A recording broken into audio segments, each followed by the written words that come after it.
Welcome to the Navigating Business Decisions video series where I explain the results of a really in-depth survey that was shared with business owners in Northeast Ohio. I did this in collaboration with Kent State University students, and we gathered 53 different responses to the survey, 7 interviews, and this that you're looking at here is the result with a 64-page report, which you can find. And if you want to read the whole thing, it's available at laconteconsulting.com/Ohio-survey. You can also look at a 2-page summary if you don't want to read the whole thing. And in this video series, I am explaining each section so that you can follow along. So in the first part, we went over the initial purpose and the kind of the introduction to this report and the entire point of the study, which is to identify different trends and thought processes that Ohio business owners are using, especially in the northeast corner of Ohio, when they make decisions and how that might apply to others. And then after that, we looked at the purpose statement and goals and objectives. And today I'm going to go over some of our hypotheses and the overarching 4 themes that we kind of found through the results of the survey. So first of all, it's really hard to make business decisions. It's really hard to make good business decisions, and you don't always know if you're making the right ones until much later. I mean, you might get some feedback right away that you've steered correctly or incorrectly, but you really won't know the results until later on when you kind of do a review of how everything pans out. So it's really hard. It's hard to be a business owner. It's hard to lead a group successfully. It's hard to motivate people. It's hard to evaluate the right things and make sure that you're staying on track. It's just a very difficult role to have. I have a lot of compassion for business owners, especially in this current economy, because the pressure can be enormous, and there are very few people who understand that pressure. Very few people you can talk to when you're at that level. So part of why I did this project was to hear directly from business owners and top leaders on the things that they find challenging. Because it's one thing to evaluate things from the comfort of your own situation and to kind of criticize and look at other people doing things wrong. It's another to truly enter into the situation that those people are facing and to understand a perspective from their seat, from their point of view within the leadership of that company. And I'm really grateful for the perspectives that we were able to hear through the results of this survey. So I want to share, coming into this, you have to always start any study with some hypotheses. These are things that we assumed before we even went into this. So number one, we assumed that when you use a lot of great tools and technologies, you're going to be more successful. Tech is kind of changing the world as we know it. AI is starting to become so ubiquitous that we kind of can't tell the difference now between traditionally written and AI generated material, which in video form that can be quite scary. So our assumption here was that the more you leverage advanced tools and the more you actually use the data that can be collected from those, the more you are likely to have greater revenue and outcomes in your business. So that was one hypothesis. The second one was that if you as a leader are looking for a long-term plan and you're updating it and you create an idea of how you want the business to achieve its goals long-term, to the degree that you have a good long-term plan, you will achieve that growth. You will have more growth based on how much you are able to identify your plan to get there, if that makes sense. So basically, growth doesn't happen out of a vacuum. It happens through planning. That was the hypothesis. And number 3, when you have a way to handle crises, you can become stronger and endure that short-term pain in a more effective way. So crisis management planning builds resistance. That was our third hypothesis.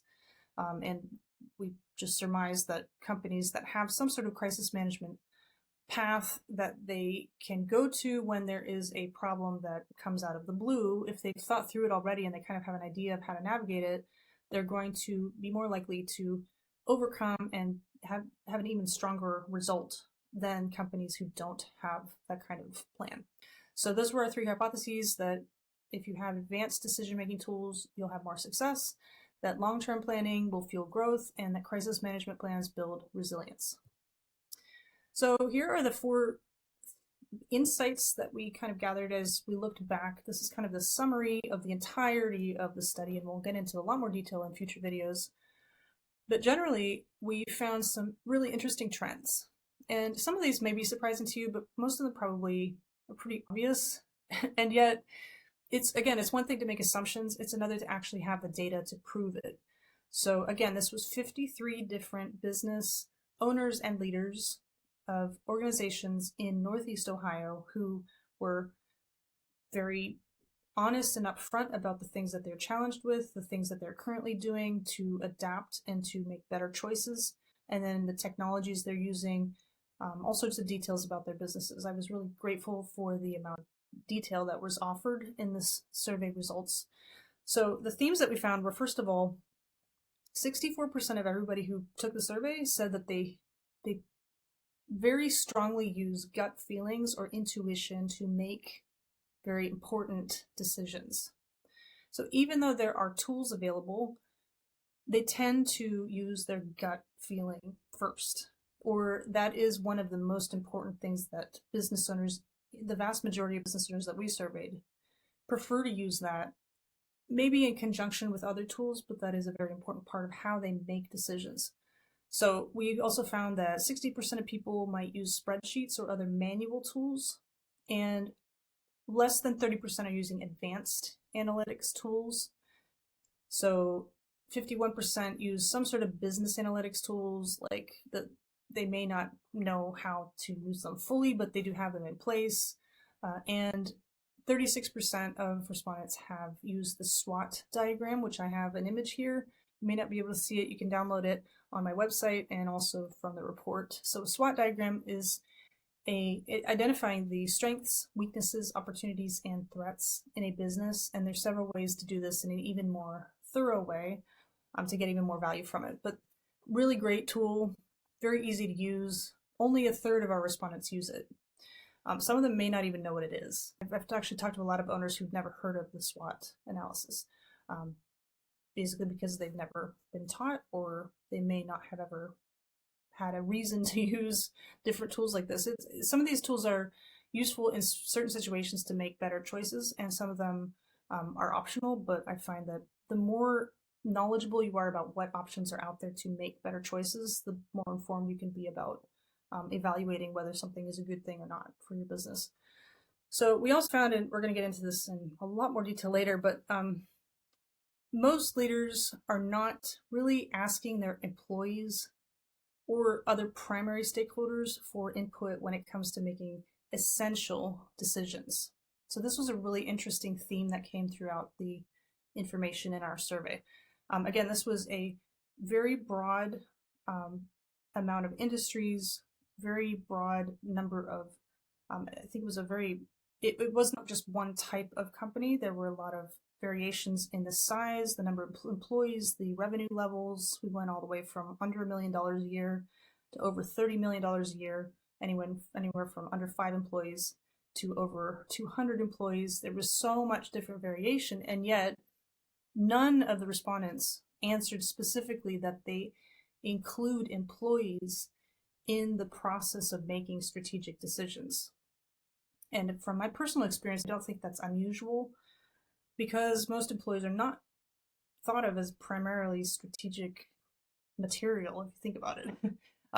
I call this the foundational staff concept, where employees actually have a tremendous amount of value in seeing opportunities and the SWOT diagram, strengths, weaknesses, opportunities, and threats in the organization where they work and spend a tremendous amount of time in their position. They can see things from that position that once you move to a certain level of leadership, you may not actually ever see. So there's a lot of value that employees could offer if they were invited to participate in this process, and yet a lot of companies are not set up to invite or involve their employees in that process. It's really unfortunate, because employees also have a tremendous amount of knowledge that disappears when they leave the company. They might have institutional knowledge that's not documented properly. It's not written down, it's not made into an SOP. And so it just disappears. It evaporates once that employee is no longer part of the business. And I find that really sad because there's so much value that cannot then be transferred. One of the sayings that I really like a lot is a business cannot be transferred to someone else unless the value of the business can be transferred with it. The knowledge within it has to be able to transfer from one person to another in order for the business to have high valuation. So if you're thinking of, at some point I might want to sell my business, which every owner should think about, even if they don't want to leave, how will you transfer all of that information and knowledge and the way that the business is operating, all of the steps that each individual role is taking? How are you going to be able to transfer that to someone else? Most business owners don't think about that until they get to the point of discussing a potential business handover, and it may be too late at that point. They may not get the value that they want for the business, or it may be a messy handoff.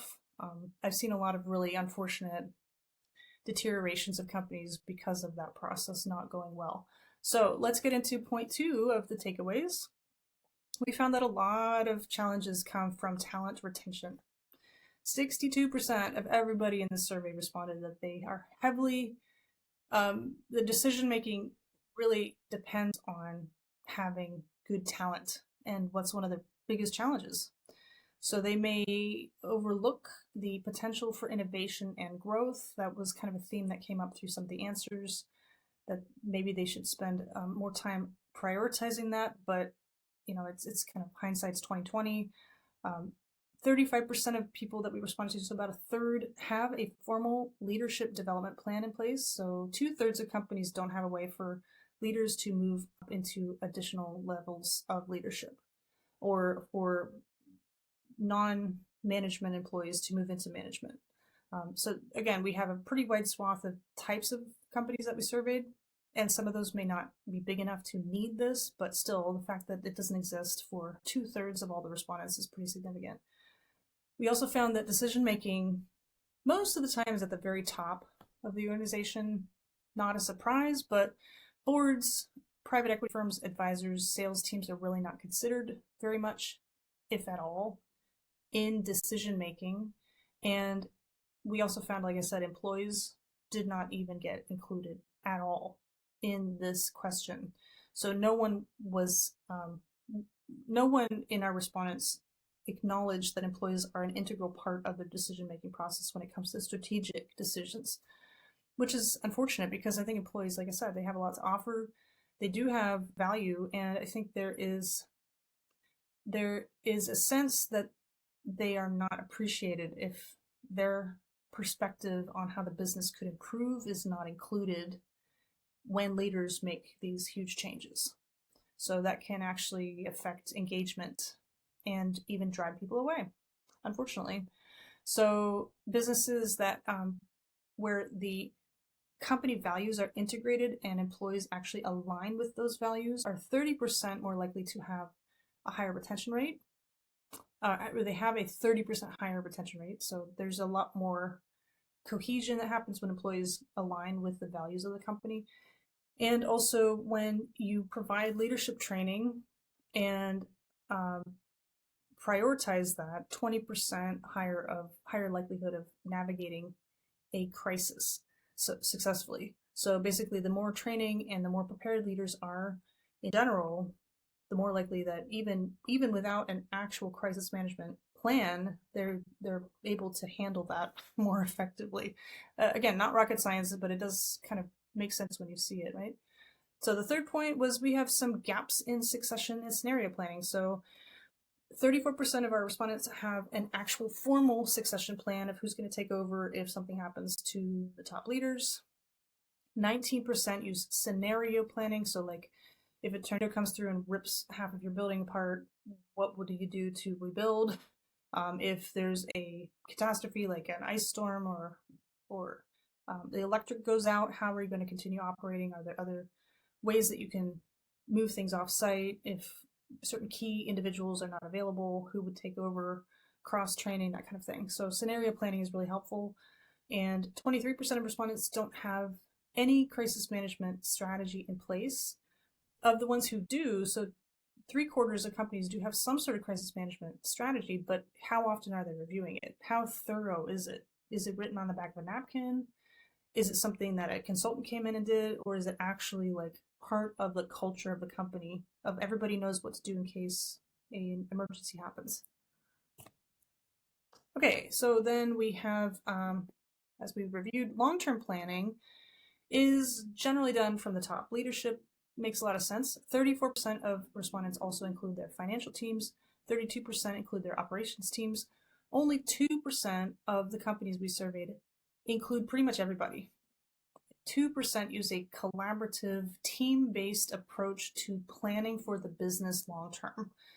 I've been part of companies where that is the case, and it can be done well, and then it can also be done just as lip service. So again, this is not giving us all the information about what and how these decisions are made, but this is a pretty good idea of how common it is to basically not consider a large portion of a company and the input from employees when making these long-term decisions.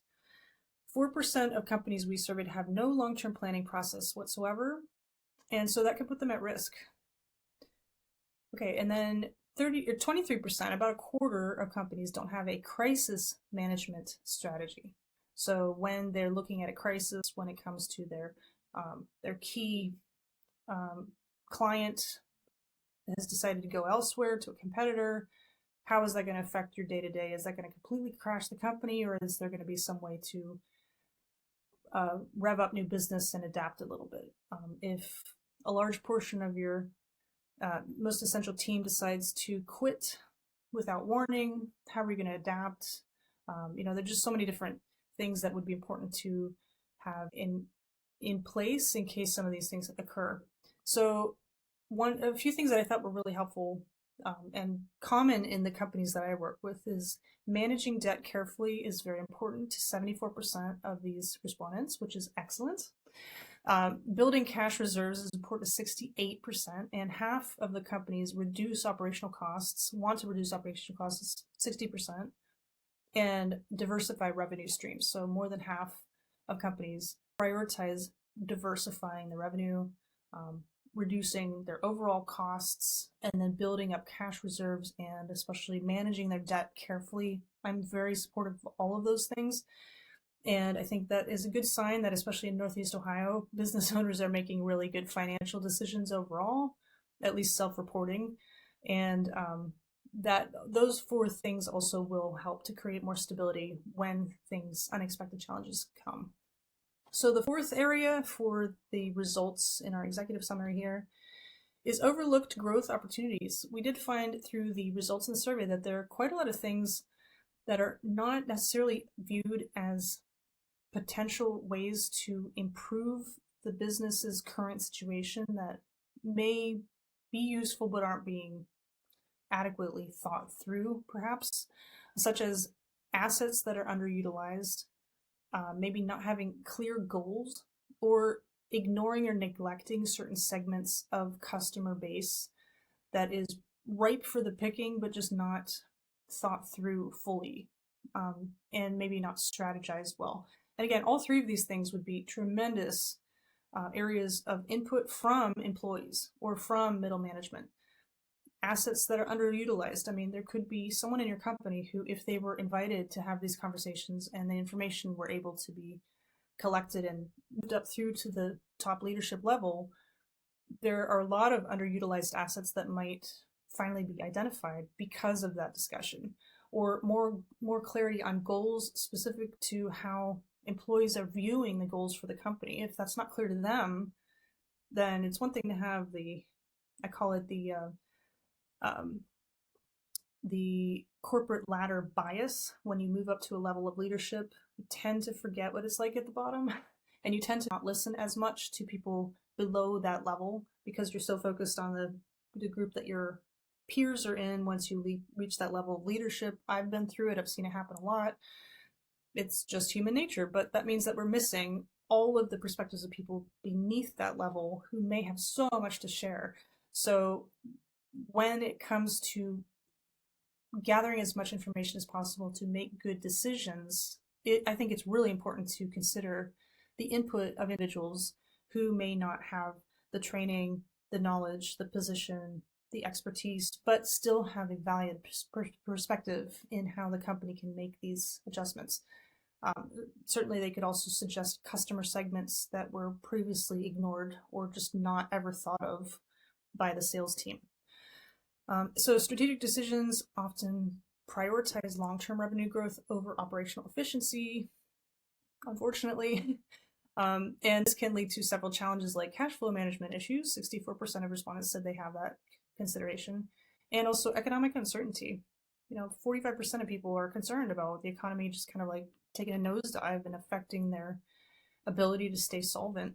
It's a really big challenge that a lot of companies are facing. So we found that 62% of the people that responded said their company's values are not consistently reflected in their daily operations, meaning that they may not have created a set of values that is aligning with how their business does day-to-day stuff. Like if they highly value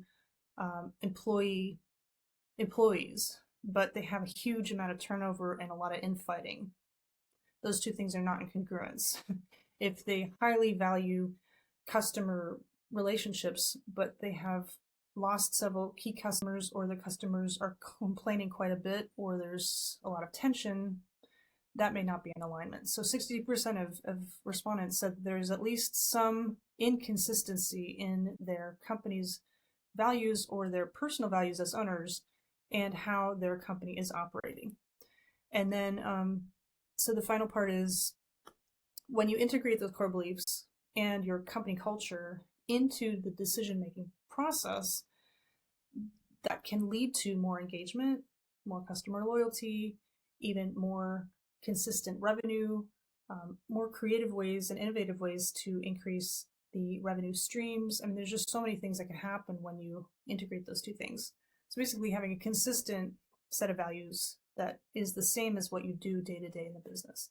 And this actually is shown through a Deloitte study, which the link is in the report. So again, as a summary of our executive summary, the 4 points that we found for unlocking the potential for good decisions are first the gut feeling and intuition over data. So 64% of people in our survey rely on gut instincts for making critical decisions, even if they have advanced tools. 2 is 62% say that talent retention is one of the bigger challenges. 34% have a formal succession plan and 90% use scenario planning. And then also there are potentially missed opportunities for profit that could help the business to stay in a good position into the future, but maybe they just aren't aware of yet. So that is the executive summary for this study. If you'd like to find the entire report, you can go to laconteconsulting.com/Ohio-survey. Thank you.